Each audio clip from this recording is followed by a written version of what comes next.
Well, I'm very, very grateful that this panel exists, and I was very grateful to be in GLF. It was probably one of the greatest times in my life. It was really very important for those of us that were in it. It was very important for us to be able to get out there when nobody was out there. People were extraordinarily frightened in those times. There are probably many people in this room who are old enough to remember what that felt like, rather than just to hear it from other people, but to remember viscerally what that felt like, just to be walking down the streets on some evening. There could be a whole street filled with gay people all walking down the street. Nobody could hold hands, put their arm around each other, be affectionate, you name it. On weekends, there were police at the corners of the village that was supposed to be our neighborhood, and you felt like you were under armed guard. I had a theory that part of the inspiration for the Stonewall riots came from the nonstop street theater that went on with the women who were imprisoned in the House of D.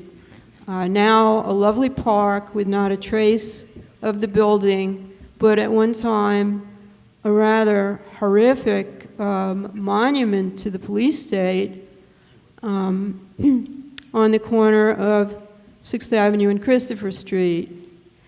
And there was constant street theater as people who were imprisoned for probably just being, in the wrong place at the wrong time, were throwing things out the window, yelling back and forth with their partners and friends, and generally creating a kind of atmosphere that I could really see translated as an inspiration into what happened at Stonewall.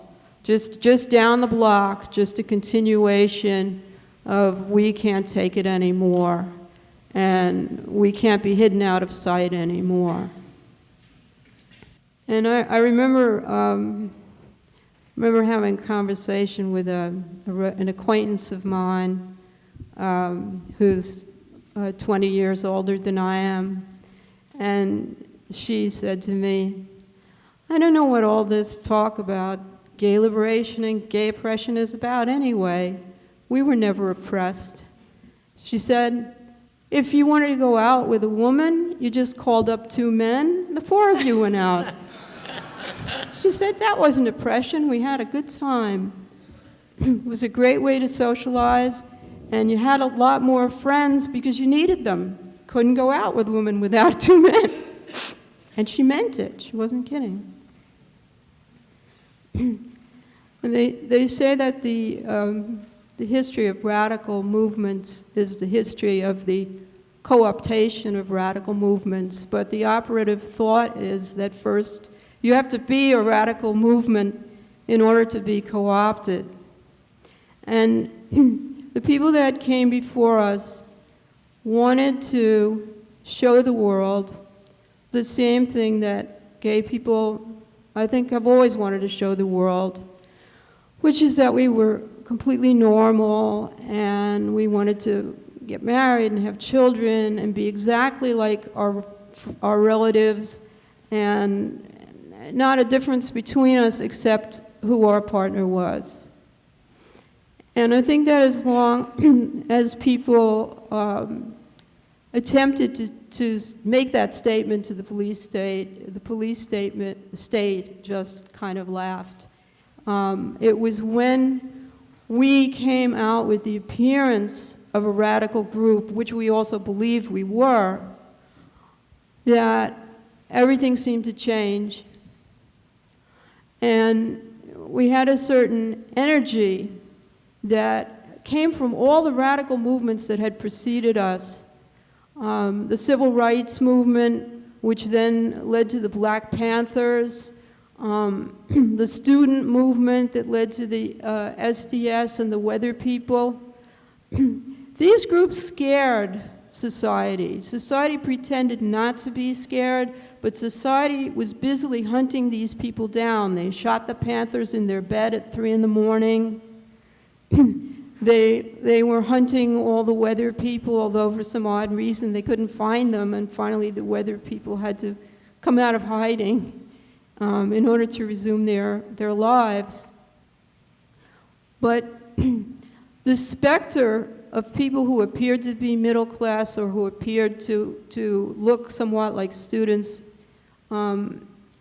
engaging in what appeared to be a radical movement. Also, the anti-war movement was a tremendous movement. And again, people were, demonstrating at Kent State, and they were shot down, just the way radicals in China were shot down at Tiananmen Square. And we did not know what was going to happen to us when we not only came out as gay people, but came out as a radical movement. And I think it was a shock wave that went around the world. And it's wonderful now, if you look at, I know BBC News on the internet is very good at reporting all the gay news from all over the world. And you'll see story after story about people in Latin countries, people in Eastern Europe, places where the police state is really big, getting out there and having the first, what we call the gay march, that sometimes they call a gay parade, but having the first one, in particular countries. And it's a wonderful thing to see. It was something that had to go around the world, regardless of what anyone thought of what we believed, what we were doing, what we looked like. It was a spark. It was a spark of energy. It had to be radicalism right at that moment. And we just held a place while that energy went around the world. People who, in countries where they were so repressed that even heterosexuals could barely come out. Gay people were coming out in India and other Eastern countries. And this is really what's made our movement so powerful. People coming out in all of these places where it was just impossible for anybody to come out, people picking up on that history. And I think that part of the shock wave of gay radicalism went through the gay community too. And people said, oh no, no, we can't be that. We can't be that because we want to get married and have children and be just like everybody else. And that isn't us at all. We need to go to our legislators and ask them to give us our rights. And because we had put forth this image of radicalism, we opened the door. And once the door was open, all these people who never would have been able to get anywhere, just as our ancestors picketing the White House were not able to get anywhere, suddenly people were ready to do all the different kinds of work, the street theater and the political work. And God has blessed us, one and all. So I just want to say I was very, very grateful for GLF. It became like the creative center of my life. I was able to write my poetry, put out the first anthology of lesbian poetry. I was able to be in the first gay art show in a museum at the New Museum. It was in every way the launching of my existence as an adult. And it just continues. The power of GLF continues. Thank you.